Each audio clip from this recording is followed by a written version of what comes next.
Magandang araw po sa inyong lahat mga kababayan at welcome back dito po sa ating munting channel Pinas News Review, kung saan re-reviewin po natin ang mga mahalagang balita dito sa Pilipinas. Mga simpleng komento sa mga issue dito sa Pinas. At eto nga mga kababayan, kapapasok lang, grabe to, breaking news, Baste, Bumwelta, Pulis Davao sinibak na, Binaya, Revilla, Zubiri. Yan mga kababayan ang ating alamin mula po rito kay News PH. Nasa description po ang full video link ng video ito. Subscribe na po kayo. At kung bago ka pa lang at di pa po nakapag-subscribe sa ating munting channel, please don't forget to subscribe. At i-click na rin po ang bell notification para updated po kayo sa lahat ng ina-uploads nating reaction video. At ito na nga mga kababayan, sama-sama at sabay-sabay po natin pakinggan, panoorin at bigyan ng komento ang video ito. Ito na po. Davao City Police Chief sinibak po sa pwesto dahil po dito sa sinagawa nung, alam ko nung March pa to, Marso, isang linggo na war on drugs para ipakita ni Mayor Duterte, Baste Duterte, na seryoso siya, no, na ayaw niya ng droga sa Davao City. Sibak po po itong sa pwesto itong Davao City Police, no. Ito po, kaugnayan po to, ito po kinumpirma ni Police Regional Office Region 11 spokesperson Major Catherine De La Rey na isinailalim si Davao City Police Chief Colonel Richard Badang sa administrative relief. Base ito sa rekomendasyon ng Regional Internal Affairs Service kasunod ng sinagawang motopropyo investigation hinggil sa pagkamatay ng 7 individual sa anti-illegal drugs operation sa Davao City noong ika-23 hanggang 26 ng Marso ng taong kasalukuyan.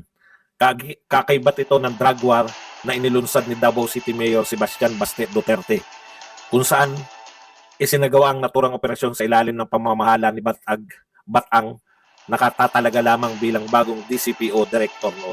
Okay, alam po ninyo, ang question po, meron po ba nilabag yung mga pulis, no?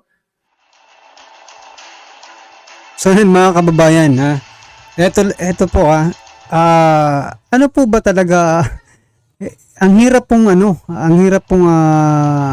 basahin, no, ng gobyernong ito.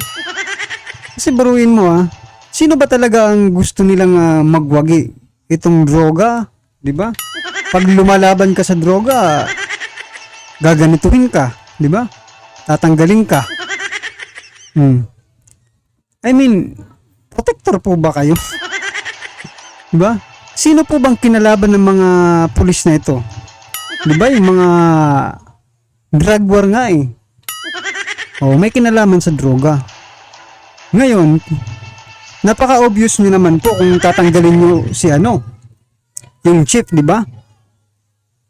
Kasi, ang lalabas nito sa taong bayan, or personally sa akin mga kababayan, personal opinion, parang mas gusto nyo pang protektahan yung gumagawa ng kolokohan, diba? Kasi tinatanggal nyo yung mga matitino eh. At hindi lang po yan, diba? Si Ma'am Harlika din nagsalita rin na marami, no? Marami po ang mga sinibak na mga nasa yung mga matitino pa talaga yung sinisibak ninyo.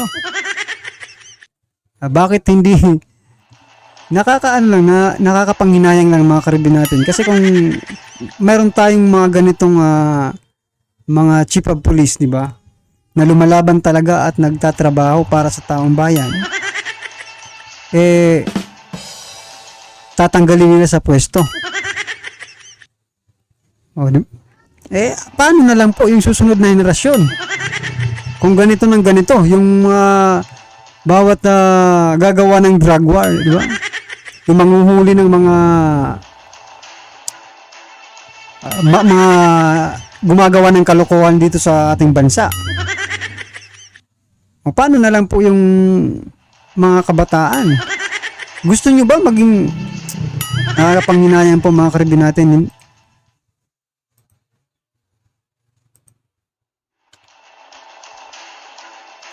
Sila po ba ay hindi po ba totoo na yung mga napatay? 7 lang po yan eh, di ba? Marami pong operasyon. 7 po napatay. Hindi po ba napatunayan nyo na po ba na in-execute yan at hindi po yan mga nanlaban? Okay. Marso po yan. Marso po naganap. Mayo na ngayon. Ibig bang sabihin may kaso na po itong mga pulis na to? Alam nyo po, si Pangulong Duterte, dahil matagal po siyang naging mayor at prosecutor at the same time, naging prosecutor din, hindi at the same time, naging prosecutor din po siya. Alam niyo po, alam niya yung yung mga pulis na nakakasuhan, yung mga pulis na natatanggal sa lawful po yung order mag-conduct ng war on drugs. Unlawful na po ba yung war on drugs? Bawal na po bang ipagtanggol ng mga mayor yung kanyang mamamayan laban sa droga? Kasi parang ganun po yung gustong palabasin. Porket sinabi po ni Pangulong Marcos na walang mamamatay sa war on drugs niya. At etong mga taga Davao ay may namatay. Grabe naman kayo, war on drugs nga eh. Ibig sabihin, war nga eh, war mga kababayan. Eh anong gusto nyo? Ha? Magdramahan na lang, magdramahan ng magdramahan. Checkpoint lang, ganun ang gusto nyo. Wala nga mamamatay pero parang niloloko nyo lang din naman ang taong bayan. Diba? Wala nga... Ay, nako. Kaya ba mga karibin natin, sa palagay nyo ba tama po ba na si Bakin, no? Itong si, yung hepe ng Davao Police, Davao City Police. Dapat po ba siyang si Bakin dahil tinupad niya yung tungkulin niya bilang isang chief of police?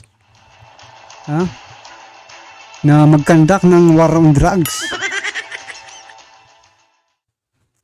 Talagang nakakapanghinayang po. No? Yan nga po yun. Kaya nga po linagay ko kung protector po ba sila.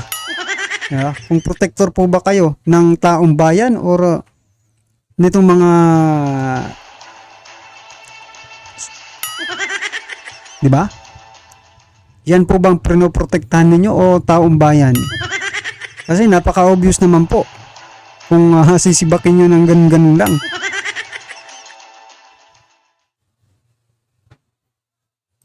May kasalanan agad? Automatic? Wala na po ba? Alam niyo po, yung pinahiwatig po niyan, ganyan yung sinabi ni Pangulong Duterte noon. Bakit kahit alam ng mga pulis before siya naging presidente, bakit kahit alam ng mga pulis na may yung mga drug operator dun sa lugar niya, hindi nila hinuhuli? Alam niyo kung anong sinabi ni Pangulong Duterte? Kinakasuhan sila. Mayayaman yung mga drug operator. At pag kinasuhan yung mga pulis, hirap po yung mga pulis. Dahil, alam niyo yun, nagtrabaho sila. No? Dahil trabaho nila yun. Trabaho nila yung trabahuin yung droga sa lugar nila. Pero, makakasuhan sila. Tapos, wala naman tulong sa pang-abogado. Yung sinabi ni Pangulong Duterte, kaya magbubulag-bulagan na lang. Di ko po sinasabing lahat. Pero yung mga nakaranas po nun, may kakilala na pulis na kinasuhan ng mga operator ng drugs. Mapepera po. Kaya silang kasuhan. Kaya silang buweltahan. Kaya alam niyo na po mangyayari niyan.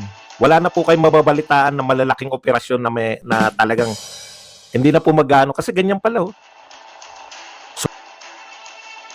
So sino pa po mga kababayan, sino pa po yung maglalakas ng loob na ipagtanggol, no? Yung kanilang lugar, diba? Yung kanilang city. No? Dahil sa mga nangyaring ito, wala na po. Kasi nasampulan na eh. Ikaw, gagawa ka pa ba ng ganito? Sa lugar mo? May sample na eh. Ang gusto nila, ganun na nga. Deliver na lang sa mga checkpoint. Wala rin. Wala na tayong maasahan mga kababayan. Sana naman hindi lahat, no? Hindi lahat po madala at matakot sa mga ganitong nangyayari. Na ikaw na nga po yung nagtatanggol sa taong bayan, no? Ikaw pa ang sinisikil.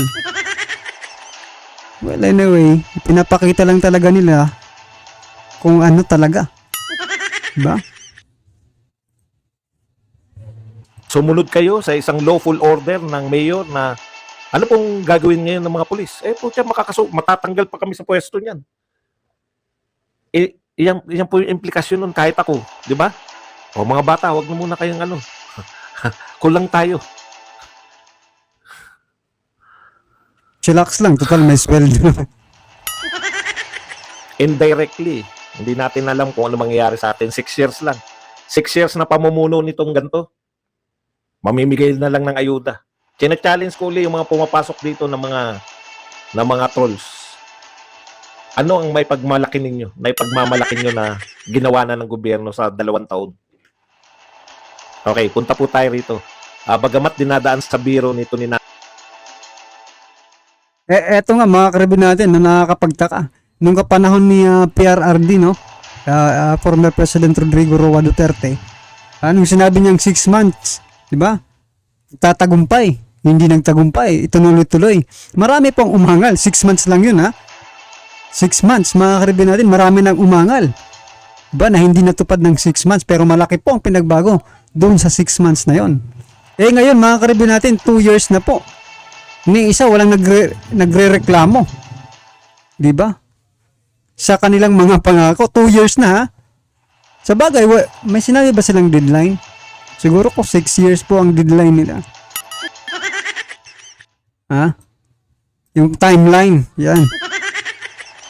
Mahirap talaga mga kababayan. Maghihintay po tayo nito. Nancy Binay, no? The most powerful yung yun pong paa. Kasi yun na kinakatwiran ngayon. Ang linaw po sabi ni dating Senate President Zubiri, kaya siya natanggal sa pwesto dahil hindi siya sumunod sa powers that be. Hindi siya sumunod sa powers that be.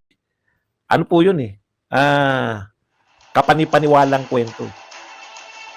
Biglang siyempre, para hindi lumabas na siya ay ano lang, tau-tauhan lang itong si Quezon, no? Kinakailangan niyang akuin lahat, no? Na siya yung naglakad, ang galing niya, no? Ilang araw niya lang trinabaho yung mga senador. Yung nag-trigger daw, isa sa mga paliwanag nila, yung siyempre kitang-kita natin na parang inapi ni Mig Zubiri si Ramon Revilla, no? Yung drama ng paa. Kaya sabi nga ni ito po mga sinabi nito ni Binay. Sabi ni Binay, English speaking pala to si Binay. We have the first Afro-Filipino, African Filipino. Biro lang, Ma'am Nancy. Biro lang. English speaking. African Filipino. Ito ang sabi niya. Medyo weird lang kasi. Medyo weird lang kasing isipin na sa dinami-dami ng conspiracy theories na nagsilibasan sa likod ng Senate ko, isang paalang pala ang dahilan kung bakit nasipa at natanggal sa pwesto si Mig Zubiri. Yan. So, ganun na nga. The best or worst interest of the nation is just a foot away. Ang dami, no? Ang tindi. Komedyante pala to eh. Revilla is recovering from Achilles tendon. Yan. Kung yung paa ang dahilan sa pagkatanggal sa pwesto ni Senator Migs, masasabi natin na that they have really put their best foot forward. Ikaw naman mo, Senator Binay, magaling ka pala magpatawali ka rito. Ilapit mo yung ulo mo, Senator Binay, at lalagyan kita, pupulbuhan kita. If a sore foot can inspire such decisive actions, just imagine what a fully functioning pair of feet could do. But now the foot has spoken, sama-sama para sa paa ni Senator Bong Revilla. Senator Bong Revilla, meron ka ng ano tawag doon? Campaign na sama-sama. Ano yung sabi ni Binay? Sama-sama para sa paa ni Senator Bong Revilla. O yan, mga kababayan, bumoto na po kayo para sa paa. Mananalo to. Mananalo to mga kababayan. Yung nakaraan nga, di ba, budots lang yun eh. Budots lang po yun. Eto. Paan na ito mga kababayan. Panalo na po ito. Panalo na po si Mr. Budots mga karibin natin, ha? Budots ba yung sinayaw niya? Ano ba yun? Budots yata yung sinayaw niya, di ba? Hindi ba? Comment nyo nga. Oh, ayan. Yung pabudots-budots ka kasi. Ngayon, mag-i-election. Yan tuloy. Nakarma yung pano. Hindi ka na makakasayaw. Ha? Hindi ka na po makakasayaw. Abraham, kanta naman. Kumanta ka naman, Bahay Kubo. Alright?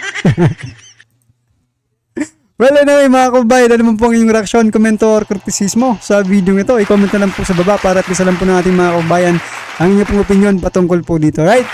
Kung bago ka pa lang at di pa po nakapag-subscribe sa ating munting channel, please don't forget to subscribe at i-click na rin po ang bell notification para updated ka po sa lahat ng ina-uploads nating reaction video.